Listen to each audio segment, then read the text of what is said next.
Hello students. आज मैं आप लोगों को गुरु गोविंद सिंह यानी आईपी यूनिवर्सिटी की जो काउंसलिंग का राउंड वन का जो नोटिफिकेशन आया है उसके बारे में आपको बताना चाहूँगा। राउंड वन में कई स्टूडेंट्स को कॉलेज अलॉटमेंट हो गया है, कई लोगों को अलॉटमेंट अभी तक नहीं मिला है। क्योंकि इस बार आईपीयू का थोड़ा सा कट ऑफ हाई गया है, यानी कि नंबर ऑफ स्टूडेंट्स काफ़ी ज़्यादा थे जिन लोगों ने आईपीयू के लिए एप्लीकेशन किया था। इस कारण से कई स्टूडेंट्स को आईपीयू में अभी कॉलेज कोई अलॉट नहीं हुआ है, लेकिन वो लोग पैनिक ना हो, किसी भी बात से परेशान ना हो। आई होप कि उनको राउंड थर्ड राउंड तक या स्लाइडिंग राउंड जो इनका एक होता है आखिरी में, उसमें कोई भी कॉलेज अलॉट हो जाए। ठीक है, तो ये हो सकता है, इसलिए आप टेंशन ना लें किसी भी बात की।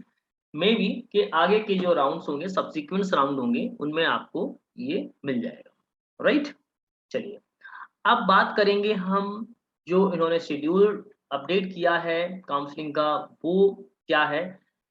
ठीक है, इसके अलावा एक और गुड न्यूज रहेगी। जिन लोगों ने आईपीयू के लिए अभी भी एप्लीकेशन मतलब पहले एप्लीकेशन नहीं किया था, वो अभी भी एप्लीकेशन कर सकते हैं, लेकिन कब कर सकते हैं ये भी मैं आपको बताऊंगा।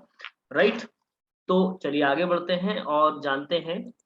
ठीक है, देखिए the schedule of the online counselling MCA SE through NIMCET 21, आपको पता है निमसेट 21 के थ्रू जो काउंसलिंग चल रही है उसी के दौरान है।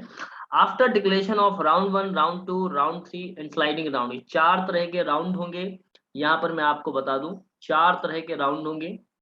ठीक है, पहला राउंड होगा round one, round to, round three and sliding round.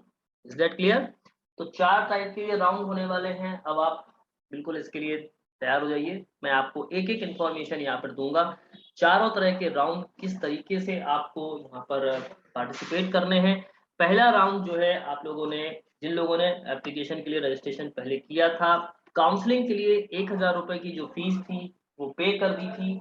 उसके बाद जिन लोगों ने चॉइस फिलिंग वगैरह सारी फिल कर दी थी, ठीक है, तो उसका रिजल्ट आ चुका है। अब उस रिजल्ट में जिन लोगों को अलॉटमेंट हो गया है, उन लोगों को क्या करना है वो भी हम आपको बताने वाले हैं। जिनको नहीं हुआ है उनको क्या करना है, वो सारी बातें अभी हम आपसे शेयर करने वाले हैं। ठीक है, चलिए तो शुरू करते हैं हम इसके आगे की चर्चा। ओके, देखिए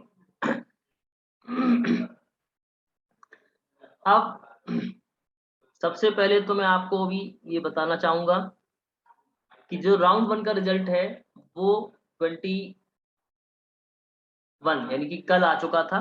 आज 22 सितंबर है, और इसमें जिन लोगों को अलॉटमेंट हो गया था, तो प्लीज या float of allotted seat after every round of counselling 23 सितंबर तक, यानी कि इनका टाइम दिया 11:50 तक, आप उसको फ्रीज कर सकते हैं। After the allotment of seat, second point इनका ये है कि after the allotment of seat the candidate will have to pay the part academic fee of 40,000। यानी ये आपको जैसे ही आपको अलॉटमेंट आया है तो 40,000 का आपको फी पे करना है to confirm the allotment, allotment को कंफर्म करने के लिए, and participation in the subsequent round of counselling. और आप जो सबसीक्वेंट राउंड होंगे उनके लिए पार्टिसिपेट कर सकते हैं। failing which the candidate will lose any claim to the allotted seat, and the candidate will not consider further for any subsequent round of the online counseling। अगर आप ये फी पे नहीं करते हैं तो आप आगे की सब्सिक्वेंट राउंड्स को पार्टिसिपेट नहीं कर सकते हैं, और आपको जो अलॉटेड सीट मिली है वो डिस्क्वालीफाइड हो जाएंगे। ये कहने का इनका मतलब है। तो after the declaration of the result of round one, ये 23 सितंबर यानी कल तक आपको ये फी पे करना है। Is it clear? चलिए थोड़ा आगे बढ़ते हैं और उस शेड्यूल के बारे में हम चर्चा करते हैं। Candidate can print, number third number है, candidate can print provisional allotment letter and proof of payment of part academic fee. Payment receipt of 40,000 will be available in the candidate profile, so it will be available only for the respective round within the specified period। right, एक specified period के लिए ये available रहेगी। after the declaration of the round one, ये सारी चीजें आपको 23 सितंबर तक आपको दिखेंगी, कोई प्रॉब्लम नहीं है इसमें। कोई भी दिक्कत है, देखिए यहाँ पर एक नोट लिखा हुआ है For the details, candidates are requested to refer the admission brochure for academic session 21-22. Candidates are advised to visit regularly the website ipu.ac.in. इस पर आप जा सकते हैं, ऑफिशियल एडमिशन की वेबसाइट है, और ipu.admission.nic.in पर. Is that clear? तो ये तो था राउंड 1 के लिए. इसके अलावा आप विड्रॉल कराने के लिए देखिए, एडमिशन की जो विड्रॉल कराने की प्रोसेस है वो भी देखिएगा. After depositing of the part academic fee of 40,000, if a candidate wants to withdraw the admission against the allotted seat, she can apply for withdrawal by clicking on the withdrawal option. जो एक withdrawal option होगा उस पर click करना, available in his account in admission website within the specified time period following the online withdrawal procedure. जो आपको specified period के लिए दिख रही है, यानी कल तक आपको ये चीज दिखेगी, कल तक आप अपना एडमिशन विड्रॉ कर सकते हैं, उसके बाद आप विड्रॉ नहीं कर सकते हैं. ठीक है, ओके. ये 23 सितंबर तक करना है. तो ये जो है वो है राउंड 1 की एक्टिविटी, जिन लोगों को कॉलेज मिल चुका है. अब ऐसे स्टूडेंट्स होंगे जिन लोगों को कोई कॉलेज अलॉटमेंट नहीं हुआ है, वो ऑटोमेटिकली सेकेंड राउंड के लिए जाएंगे, जो फर्स्ट राउंड में अपनी सीट छोड़ेंगे और या अपग्रेडेशन करेंगे. ऐसे स्टूडेंट जो विड्रॉ ही कर लेंगे या जो फी पे नहीं करते हैं, वो उस राउंड से बाहर हो जाएंगे, यानी I2 की काउंसलिंग से बाहर हो जाएंगे.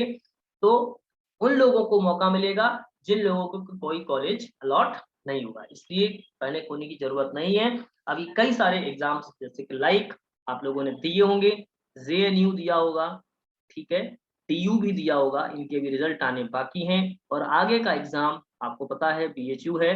ठीक है, तो कई सारे एग्जाम्स जब होते हैं तो स्टूडेंट्स यहाँ पर डिस्ट्रीब्यूट हो जाएंगे. कुछ स्टूडेंट्स ऐसे होंगे जिनका BHU में होगा, कुछ ऐसे होंगे जो DU जाएंगे, कुछ JNU जाएंगे, और बाकी लोगों को IPU में भी एडमिशन मिलेगा. इसलिए पैनिक ना हो सकता है कि इस बार थोड़ा सा पिछले बार से थोड़ा सा कट ऑफ हाई चला गया तो कई लोगों को ना मिल पाए, ये हो सकता है. अदरवाइज नहीं, कोई टेंशन की बात नहीं है, मिल जाएगा उनको. राइट. अब जो एक बहुत ही बड़ी न्यूज है वो ये है कि ऐसे कई सारे स्टूडेंट्स थे जिन लोगों ने IPU के लिए सोचा ही नहीं था, तो उनको एक बार फिर से मौका दिया गया है.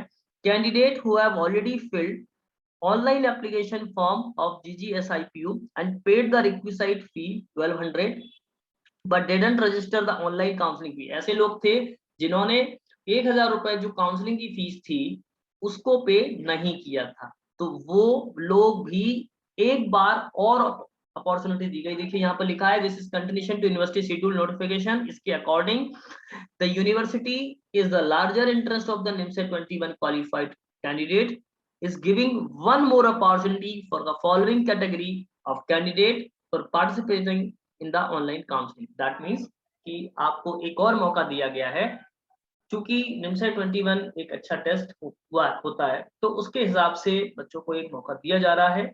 एक बार फिर से जिन लोगों ने फॉर्म फीस तो कर दी थी लेकिन काउंसलिंग फी जमा नहीं की थी, और ऐसे भी स्टूडेंट्स को मौका दिया जा रहा है जिन लोगों ने ना पहले फॉर्म भरा था, यानी जिसकी 1200 रुपीज फीस भी नहीं पे की थी और 1000 रुपीज काउंसलिंग की भी नहीं पे की थी, वो लोग भी अपियर कर सकते हैं. अभी मेरे पास कुछ बच्चों के फोन आए और उन्होंने मुझे बताया कि सर क्या IPU में हम फिर से पार्टिसिपेट कर सकते हैं, या IPU का फॉर्म ओपन हुआ है.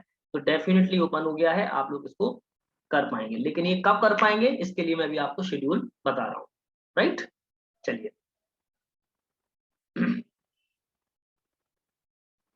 ओके, तो राउंड 2 की जो काउंसलिंग है वो अब हम आपको दिखाएंगे. देखिए राउंड 2 में वो कैंडिडेट अपियर कर सकते हैं जिन लोगों ने पहले 1200 रुपए तो जमा कर दिए थे बट 1000 रुपए जमा नहीं किए थे. वो 24 से लेकर के 25 तारीख तक ये कार्य कर सकते हैं, यानी 25 तक में वो अपनी काउंसलिंग फी पे कर सकते हैं. और ऐसे स्टूडेंट्स जिन लोगों ने ना तो काउंसलिंग फी पे की थी और ना ही रजिस्ट्रेशन किया था, वो इसी दरमियान यानी 24 से 25 तारीख के बीच में 1200 रुपए का अपना एक फॉर्म भी फिल करेंगे, साथ ही साथ रजिस्ट्रेशन फी के साथ साथ जो काउंसलिंग फी है वो पे करेंगे. ठीक है, यानी 24 सितंबर को से 25 सितंबर तक के बीच में. राइट, तो उनको एक बार और मौका दिया गया है जिन लोगों ने एप्लीकेशन फॉर्म भी नहीं भरा था और काउंसलिंग फी भी पे नहीं की थी। और ऐसे लोग जिन लोगों ने काउंसलिंग फी तो भर दी, रजिस्ट्रेशन फी पे कर दी थी, बट काउंसलिंग फी पे नहीं की थी, उन लोगों को भी 24 सितंबर से 25 सितंबर के बीच में ये एक मौका दिया गया है। ठीक है, अब बात करते हैं जो राउंड 2 की एक्टिविटी है उसके और क्या क्या। आप देखिए, जिन लोगों ने फॉर्म भर दिया आप वो चॉइस फिलिंग कब कर पाएंगे ये भी बताया गया है, और ऑनलाइन वेरिफिकेशन कब होगा ये भी है। 24 से लेकर के 26 तक में उन लोगों का क्या होगा, ऑनलाइन वेरिफिकेशन होगा। ठीक है, ऑनलाइन वेरिफिकेशन होगा। ठीक, ओके, इज इट क्लियर? चलिए, अब देखिएगा जो राउंड 2 का चॉइस फिलिंग है वो कब करेंगे, तो 26 से 27 के बीच में राउंड 2 का चॉइस फिलिंग होगा। ठीक है, यहाँ होगा चॉइस फिलिंग। ठीक है, जो लोग ऑलरेडी फॉर्म भर चुके थे, जिन लोगों को अलॉटेड हो चुका था, वो लोग अपग्रेड कर सकते हैं। तो राउंड 2 का जो रिजल्ट आएगा वो आएगा 29 सितंबर को। ऐसे कैंडिडेट जिन लोगों ने फॉर्म पहली बार भरा है, ऐसे कैंडिडेट जिन लोगों ने फॉर्म भर दिया था, देखिए यहाँ पर अलग अलग टाइप के लोग, ऐसे लोग जो फर्स्ट राउंड में, जिनको फर्स्ट राउंड में कॉलेज अलॉटेड हो गया था, कॉलेज अलॉटेड, वो अपग्रेड कर सकते हैं। ठीक, दूसरे टाइप कह सकते हैं कि फर्स्ट राउंड में कॉलेज नॉट अलॉटेड। ठीक, कॉलेज नॉट अलॉटेड। ठीक, ऐसे स्टूडेंट, इनको ऑटोमेटिकली अपग्रेड होगा, इनको ऑटोमेटिकली अपग्रेड होगा। ठीक, ऐसे स्टूडेंट्स जो सेकेंड राउंड में फ्रेश सीट मिलेगी, फ्रेश अलॉटमेंट।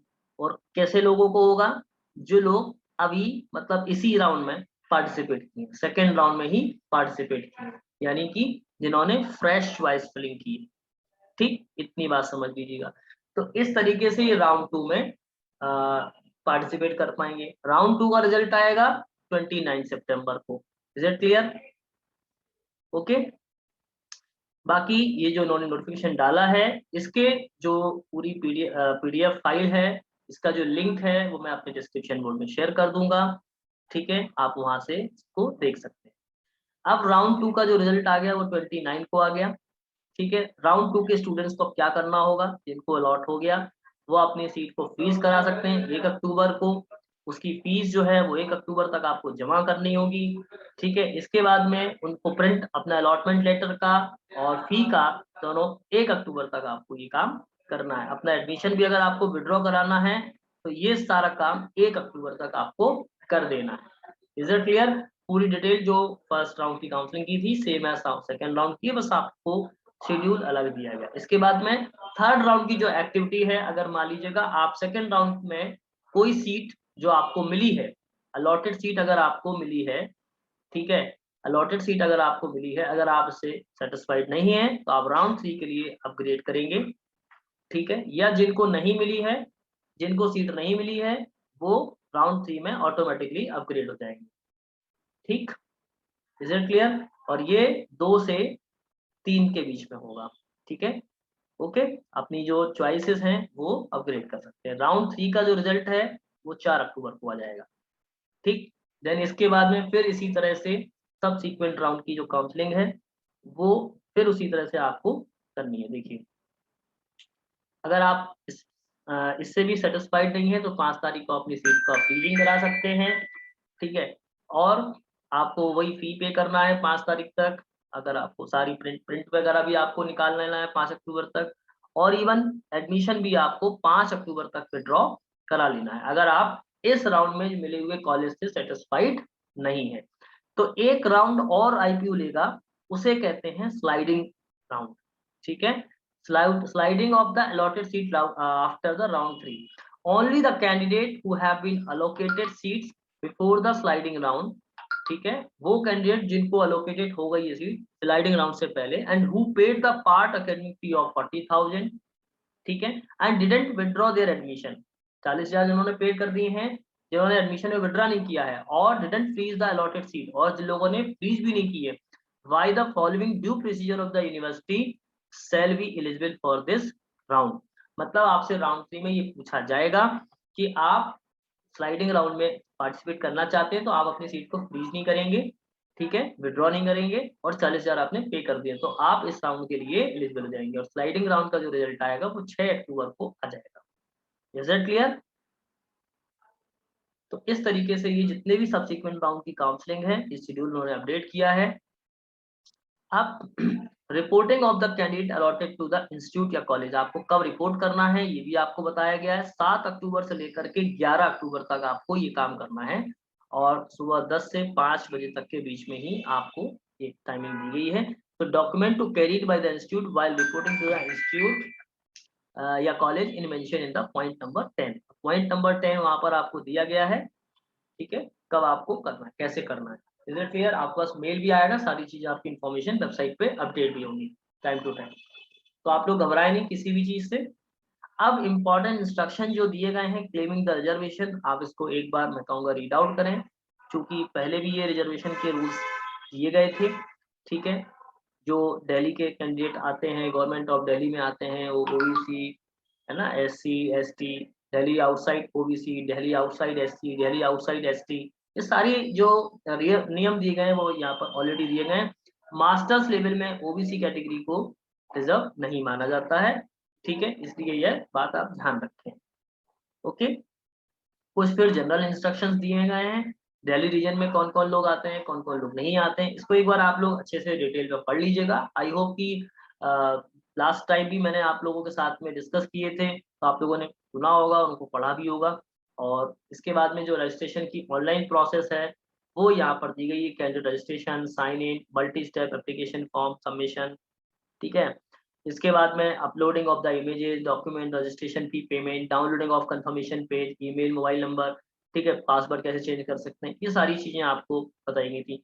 रजिस्ट्रेशन, सबमिशन और काउंसलिंग फी कैसे पे करनी है, ये आपको बताया गया है। उन लोगों के लिए है ये जिन लोगों ने पहले से रजिस्ट्रेशन फॉर्म तो कर दिया था लेकिन काउंसलिंग फी पे नहीं की थी, कैसे कर सकते हैं वो इन्होंने पूरा डिटेल दी गई हो।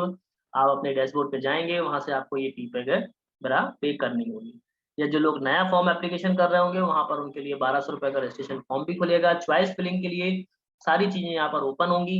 Choice filling is compulsory for allotment of seat, candidate will not be consider for the online counselling of seat without the filtered choices या प्रेफरेंसेस। ओके, तो ये सारी यहाँ पे इन्फॉर्मेशन दी गई, आप इसको एक बार रीड आउट कर लीजिएगा तो आपको सारी बातें समझ में आ जाएगी। Result of the allocation of the seat in the every round, ये देखिए, after the choice filling period is over, all the choices and preferences filled by the candidate will be considered for the online allotment of seats as per the merit and the respective category and the region. All such candidates as the listed below will not be considered for the allotment of seat. कौन कौन से लोग? पहले 1 number वो उन लोगों को list से बाहर कर दिया जाएगा, कंसीडर नहीं किया जाएगा जिन लोगों ने काउंसलिंग की पार्टिसिपेंट फी पे नहीं की है, और दूसरे लोग paid counselling participant fee but not register for the vice versa, जो रजिस्टर्ड नहीं हुए उन लोगों, या काउंसलिंग पार्टिसिपेंट फी नहीं पे की है उन लोगों के लिए। तो ये वो लोग हो सकते हैं, बाकी तो सभी लोग एलिजिबल होंगे जो पे कर चुके होंगे, ठीक है। इसके अलावा जिन लोगों ने paid the counselling participation fee and register but not filled the choices, ऐसे लोग जिन लोगों ने पार्टिसिपेशन फी पे कर दी लेकिन चॉइसेस नहीं फिल की हैं, या और ऐसे लोग जो कैंडिडेट जिनको अलॉट हो गया कोई भी राउंड में सीट और 40,000 रुपए जिन्होंने पे नहीं किए हैं, तो वो ना तो कंसीडर किए जाएंगे उस राउंड में और ना ही अगले राउंड में। Any other condition is defined by the communication of the university, ठीक है।